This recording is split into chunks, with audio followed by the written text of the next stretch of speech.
Police प्रक्रिया का एक बहुत ही महत्वपूर्ण अंग है। तो गिरफ्तारी बताई गई है धारा 41 CRPC। किन किन वजह से हम किसी को गिरफ्तार करते हैं वो सारी वजह धारा 41 CRPC में बताते हैं। ठीक है, उसमें इतने पॉइंट हैं कि जल्दी से वो याद नहीं होते। एक शॉर्ट फॉर्म, एक आपको एक ऐसा वो लिखवा दिया जाएगा अक्षर वाए कि आपको याद बना रहेगा, उससे आपके सारे पॉइंट क्लियर बने रहेंगे। ठीक है,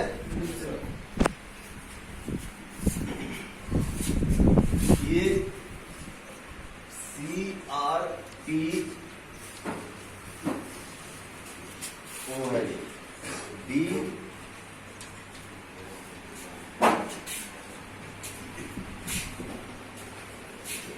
ये 9 बिंदु रहेंगे। अगर इन 9 अक्षरों को आप याद रखेंगे तो आपकी धारा 41 क्लियर हो जाएगी। ठीक है, ये शॉर्ट फॉर्म बना दी गई है ताकि आपको याद रहे। बाकी तो अगर ये तो आपको कई बार पढ़ाए होंगे, जिसने CRPC आपको पढ़ाई है कई बार पढ़ाए गए होंगे आपको। लेकिन किसी को 4 पॉइंट याद रहते हैं, किसी को 6 पॉइंट रहते हैं, किसी को 2 पॉइंट रहते हैं, याद नहीं रहते। अगर ये आप अक्षर CRP सोडर अगर आप ये याद रखे रहेंगे तो आपको 41 क्लियर हो जाएगी आपकी। अब इनकी फॉर्म ये सब आपको याद है, लेकिन है ऐसे ही कि जैसे किसी ने बताई, थोड़ी सी दिमाग में पड़ी है, था तो यार बताया तो था लेकिन याद नहीं।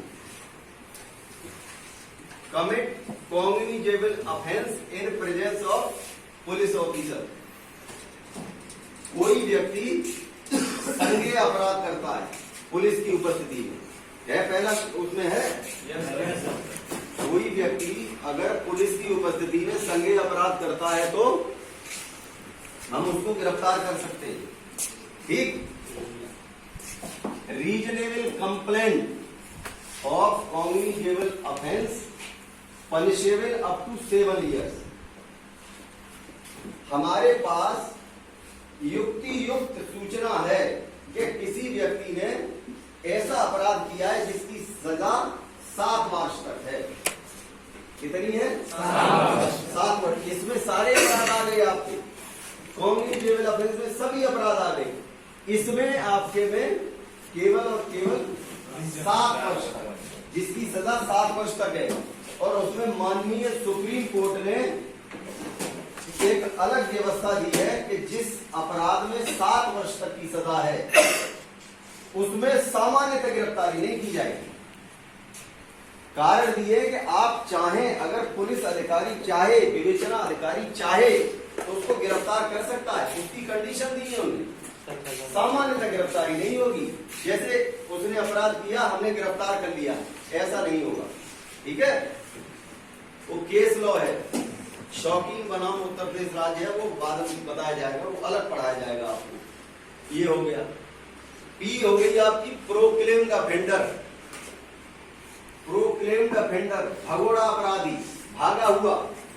प्रोक्लेम्ड ऑफेंडर की एक बड़ी प्रक्रिया है। वो जब आपको एक दिन एक बड़ा क्लास चलेगा, बड़ा माने ड्यूरेशन ज्यादा रहेगा, उसमें FIR लिखने से लेके प्रोक्लेम्ड ऑफेंडर तक और सजा और रिहा जो मूल्य होता है वहां तक की पूरी प्रक्रिया बताई जाएगी आपको। ठीक है, प्रोक्लेम्ड ऑफेंडर भगोड़ा अपराधी जो भाग गया है, जो हमें नहीं मिल पाया, हमने सारे प्रयास कर लिए, वो मिला नहीं हमें, हमने कुर्की भी कर ली उसकी, सारे जो हम कानूनी प्रयास कर सकते थे वो हमने कर लिए, नहीं मिला हमें।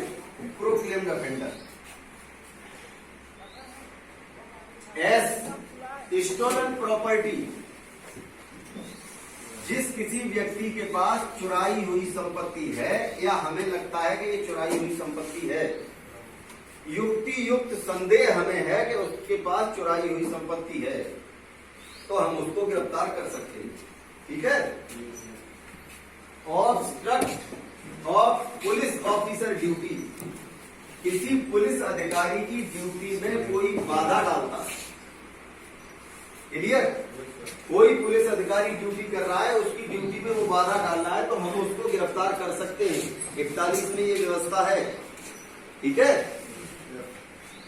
D, deserter of army, armed forces, जो फौज से या सशस्त्र बलों का भगोड़ा व्यक्ति है, हमें उसको गिरफ्तार करने का अधिकार है। हमें जैसे सूचना मिलती है कि ये आर्मी से भागा हुआ है, हम उसको गिरफ्तार कर लेंगे, ठीक।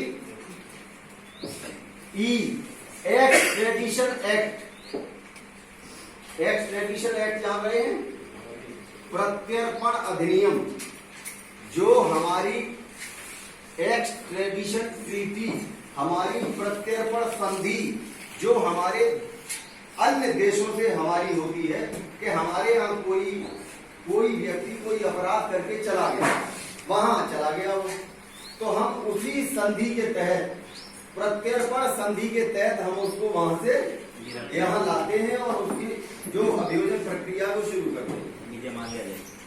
हाँ, सभी जो भी हो, किसी एक व्यक्ति पर नहीं, सब पे लागू हो। अब तक लगभग 47 देशों से हमारी प्रत्यर्पण संधि हो चुकी है। पूरी दुनिया से अभी नहीं हुई है, लेकिन लगभग 47 देश हैं जिससे हमारी प्रत्यर्पण संधि हो चुकी है। वहां अगर हमारे देश का कोई अपराध करके जाएगा, हम उनसे इसी के तहत हम अपना पत्राचार करेंगे, जो कार्रवाई है वो करेंगे, उसको यहाँ लाएंगे, उस पर अभियोजन चलेगा। फिर उसके बाद जैसी यहाँ कार्रवाई चलती है वैसी चलेगी। क्लियर हो रहा है?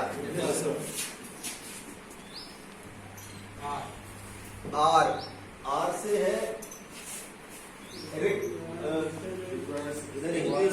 हमें कोई रिपोर्ट प्राप्त हुई है, इसको आम बोलचाल की भाषा में हम लोग बोलते हैं उसको हुकुम तहरीरी।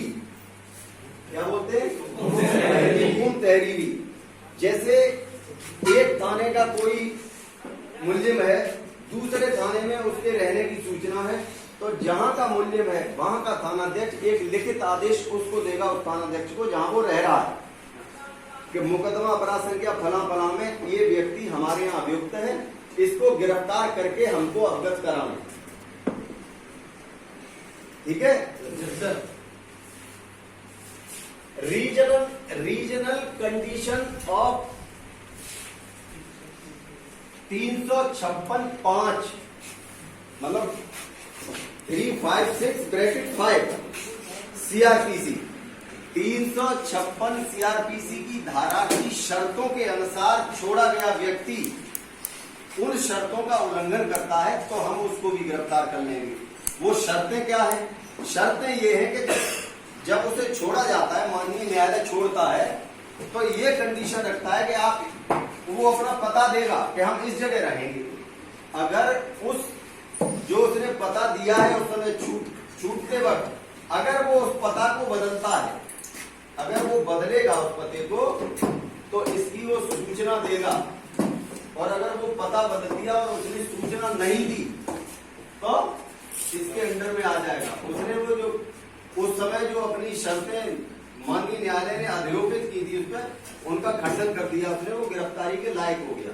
41 सीआरपीसी में हम उसको भी गिरफ्तार कर लेंगे। क्लियर होगा? क्लियर? किसी का कोई सवाल हो तो सवाल क्लियर करें। कोई सवाल? किसने?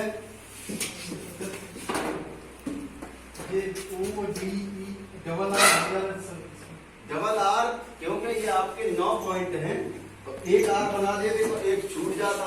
अगर 10वां पॉइंट होता और वो आर से कवर हो रहा होता तो एक और आर लिख जाती है। ये केवल आपको सुविधा के लिए है, ये कोई सीआरपीसी में नहीं लिखा है, ये हमने बनाया है कि ताकि आपको याद बना रहे। ये अक्षर आपको याद हो जाएंगे, पूरी 41 आपको याद हो जाएगी। हमारे जमाने में ये थे, बदला हुआ था। ये माननीय सुप्रीम कोर्ट ने जो व्यवस्था दी है 7 साल तक के अपराध की, वो हमारे जमाने में नहीं थी। तो जब हमने पढ़ा था तो यहाँ आई था, यहाँ एस था, यहाँ आई था, आई पढ़ाए।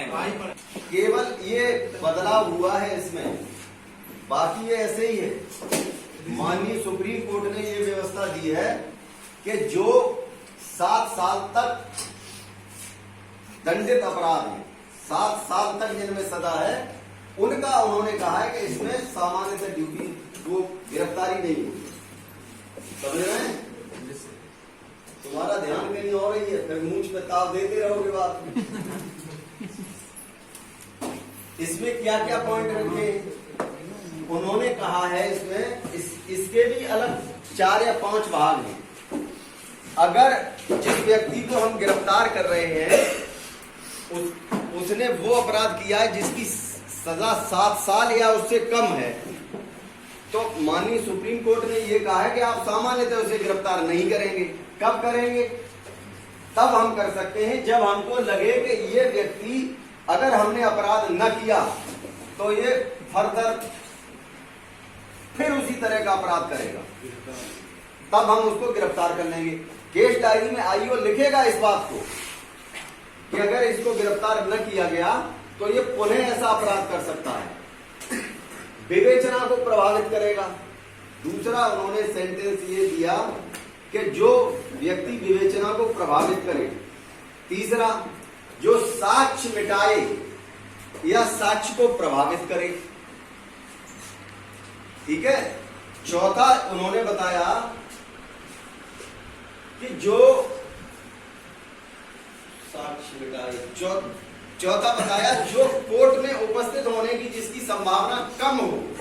जैसे मान लीजिए हमने उसे गिरफ्तार नहीं किया और हमने उसको ऐसे ही छोड़ दिया, उसने क्या किया कि वो अपना निकल गया धीरे से। अब कोर्ट हमारे लिए समन भेजेगा कि नहीं? हमने अगर उसे नोटिस पे साइन बनवा के गिरफ्तार किया नहीं और हमने चार्जशीट लगा दी, ट्रायल जब शुरू होगा तो कोर्ट उसके पास व्यक्ति थोड़ी भेजेगा, हमें आदेशित करेगा कि आप इसको गिरफ्तार करके हमारे समक्ष इसको लेके आइए। ठीक है। और अगला है कि वो किसी उस मामले से संबंधित व्यक्ति को प्रलोभन देगा, उससे कोई वचन लेगा या उसको धमकी देगा कि मेरे खिलाफ गवाही न दे देना, नहीं तो आप ये अपराध किया है, अब फिर अपराध करूंगा मैं, फिर तुझे मारूंगा, या किसी भी अपराध की धमकी दे सकता है। ये 5 पॉइंट उन्होंने दिए कि अगर ये 5 पॉइंट हैं तब आप उसे गिरफ्तार करेंगे। सामान्य परिस्थितियों में जिसमें 7 साल तक की सजा है आप गिरफ्तार नहीं करेंगे। क्लियर हो गया?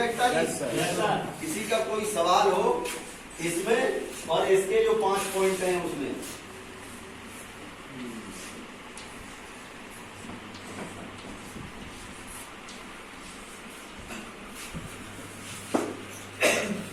बताए कोई एक आदमी इसके जो 5 पॉइंट बताए, एक कोई बताए किन किन परिस्थितियों में गिरफ्तार कर सकते हैं?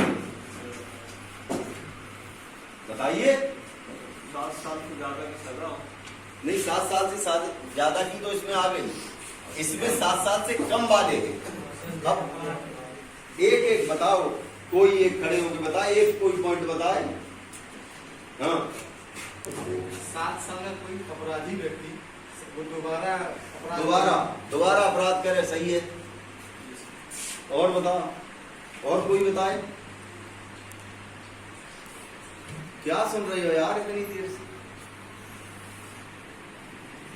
आज अपने आप लगा हुआ है, प्रोक्लेम्ड ऑफेंडर है, भागा हुआ अपराधी है, किसी अपराध में ही भागा है, वो अपने आप चार्ज लगा हुआ है, इन पर चार्ज लगाने की जरूरत नहीं। स्टोलन प्रॉपर्टी है, उसके पास चोरी की संपत्ति, अपने आप चार्ज लगा हुआ है, इसमें कोई चार्ज लगाने की जरूरत नहीं, इसमें लगाने की जरूरत है। Obstruct of police officer duty, आपकी ड्यूटी में बाधा उत्पन्न कर रहा है। 332, 333, 186, 152 तमाम धारा है।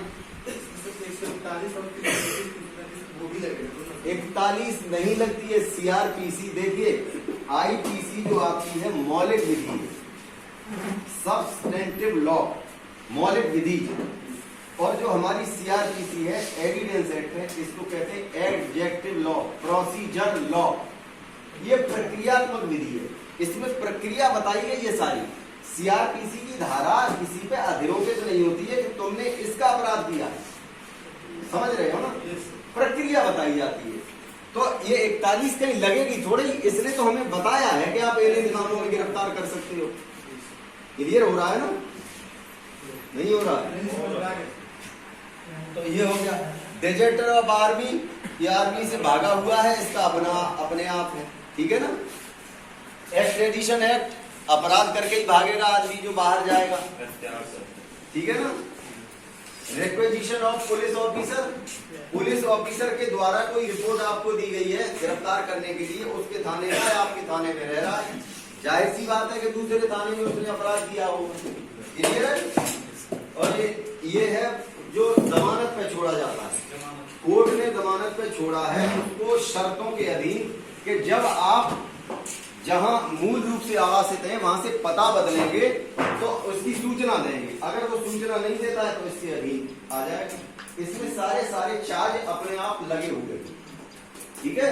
ये प्रक्रिया है केवल, क्लियर हुआ? किसी का कोई सवाल क्लियर कर लो।